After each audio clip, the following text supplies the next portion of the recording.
If you need wisdom, ask our generous God and he will give it to you. James 1:5. If you need wisdom, ask our generous God and he will give it to you. James 1:5. If you need wisdom, ask our generous God and he will give you anything. James 1:5. If you need wisdom, ask our generous God and he will give it to you. James 1:5. Hi, good morning, kids. Welcome to our worship service. Whoever you are, wherever you're tuning in from, I'm so glad you're able to join us in worshiping God this morning. Today, we're going to hear about Elijah, a prophet of God. Elijah is by far the most popular, famous, and well-known prophet in the Bible, and not because of who he is or what he does, but because of who God is and what God does through Elijah and in Elijah's life. Elijah is not known to be courageous or wise or anything in particular. Elijah is actually just like all of us. When he's in trouble, he gets extremely scared, sad, overwhelmed, and wants to give up.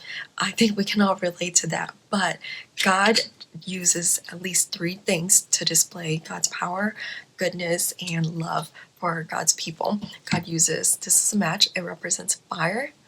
This is a bottle of water, represents rain. And lastly, we have a loaf of bread.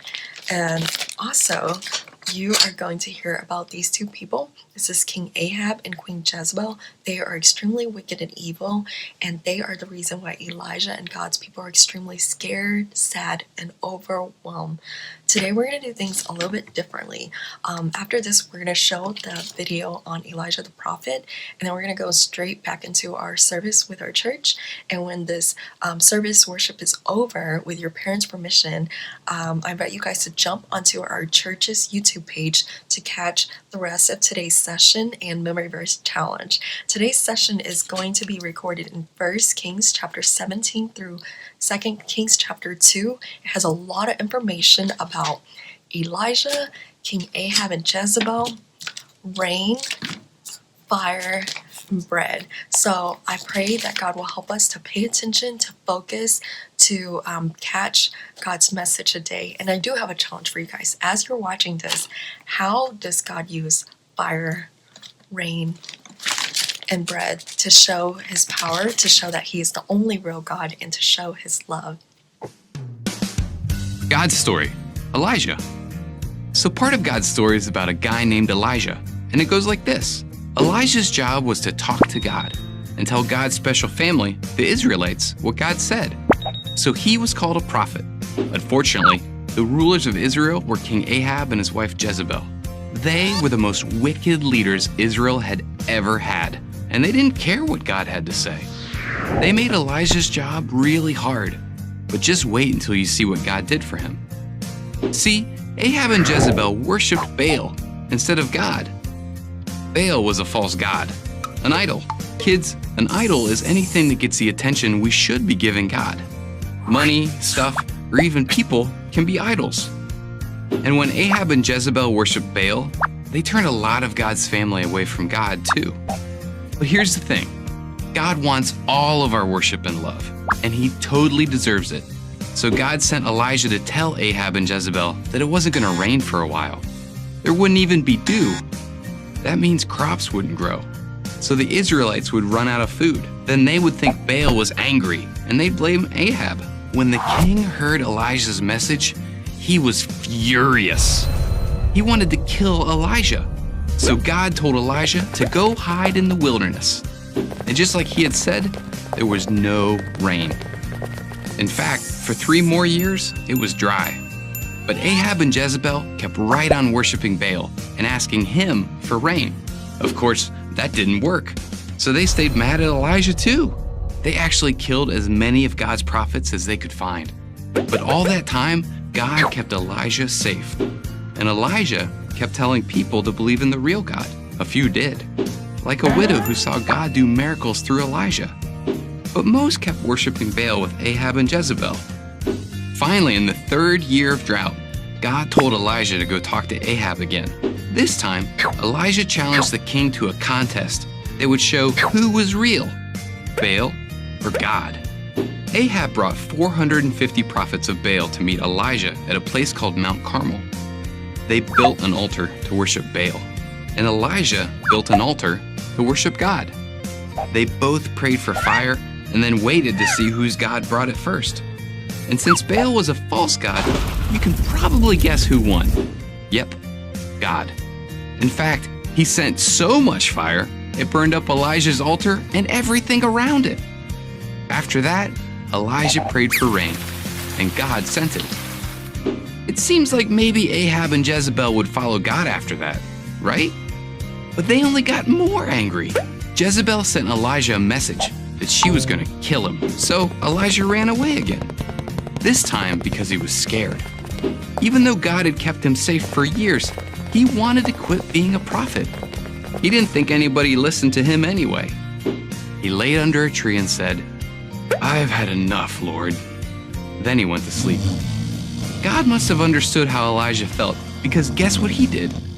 First, he sent an angel to cook Elijah some bread. Then God let Elijah see him. Elijah had talked to God a lot, but he'd never seen him. While Elijah was waiting for God, he saw a windstorm, then an earthquake, then a fire pass him by. But God wasn't in any of those. Then he heard a gentle whisper. There was God. Elijah had spent his life obeying God, even though people wanted to kill him for it. But guess what? Ahab and Jezebel never could kill Elijah. Actually, Elijah didn't die, not even of old age. Instead, God sent a chariot of fire, and Elijah rode it right up to heaven. We don't know exactly how that happened, but it did. God didn't make Elijah's job easier, but he did take care of him. And in the end, Elijah got to be with his God, the real God, in heaven. And that's the story of Elijah. So in case you missed it, here's the quick version. Elijah was a prophet. Ahab and Jezebel worshipped idols. Elijah gave them messages from God. They got mad. God told Elijah to run away. Elijah proved God is real. Jezebel got mad. Elijah ran away. He wanted to quit. God was gentle with him. Ahab and Jezebel couldn't kill Elijah. God took Elijah to heaven in a chariot of fire. And that's part of God's story.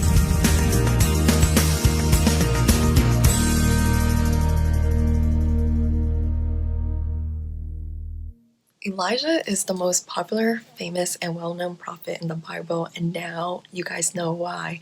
Elijah didn't die of old age or health problems. Elijah got taken up to heaven while he was still well and safe. So God shows his mercy, his power, and his miracles greatly through the prophet Elijah.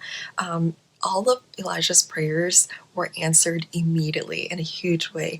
Elijah prayed for fire, and God poured fire down. And then Elijah prayed for rain, and it rained after 3 years of no rain. And then when Elijah was exhausted, sad, and overwhelmed, God was so gentle, kind, and loving to Elijah. He sent an angel to bake bread to comfort Elijah and to literally feed Elijah back into health. Elijah experienced some of the worst years of his life. Despite God's power, protection, and comfort, Elijah still faced many challenges and feared because of Ahab and Jezebel. And I thought this message and event about the prophet Elijah was so important and something that we can all relate to, because year 2020 has been declared as the worst year ever, and it seemed every month we just face with new challenge, and it was just so many complications and sad news. And I know that this year has greatly affected you guys, school, your classmates, your friends, your birthdays, and VBS, and just your family, your parents, your teachers. And as you know, it's affected our church. We're unable to gather for holidays. We're unable to gather for service. And due to COVID, I don't know when I'll be able to go back to work. So we are extremely scared, overwhelmed, and even very sad. So I think we can relate to what Elijah was going through. But I think that it was so powerful and important to remember that despite what we face and how scary and real they are, God is greater than all of that, and there is no limit to God's power. There's no limit to how God will deliver us. There's no limit to God's mercy, and there's no limit to God's goodness. And to hold on to God, even though we feel absolutely weak and overwhelmed and sad, God will be our strength. God will be our comfort, and God will never, ever, ever leave us. God will never, ever forsake us. And God has amazing time, plans, and ways to display His amazing power and miracles, like pouring down rain, pouring down fire, bringing food to a prophet while he's in the wilderness by himself alone with nothing. God will send an angel to do what is needed. Our God is faithful and good, and I know that we are scared and overwhelmed like Elijah, but God is reminding us today that there's no limit to His power, there's no limit to His miracles, and there's no limit to who He is. He's greater than everything that we're afraid of, everything that we're facing, and everything that we don't know. We don't know, right? We just don't know. But we know that our God is good, and we know that our God is protecting us. He's protecting us like He protected Elijah. And I hope that who God is and His love and His promises is the loudest thing in our hearts, no matter how scared we are, to know that He knows and He will comfort us. He was not mad at Elijah for running away and wanting to give up. I was shocked because just after seeing the amazing miracles God has done, I was shocked by Elijah's faith. But I think a lot of times we are exactly like Elijah, and we go through things like Elijah that we get scared, and God knows that, and He's so comforting, patient, and kind with us. Today's memory verse is so perfect to encourage us and to remind us to look up to God and to trust that we're safe in the hands of God and in the love of God. Your memory verse today is in John chapter 14, verse 27. It says, "Peace I leave with you, my peace I give you. I do not give to you as the world gives. Do not let your hearts be troubled, and do not be afraid." I hope you guys study, memorize that verse, and be encouraged by it every single day of your life, no matter how old you are and no matter what you're going through, to find peace and comfort and strength in God in this life and in the things to come.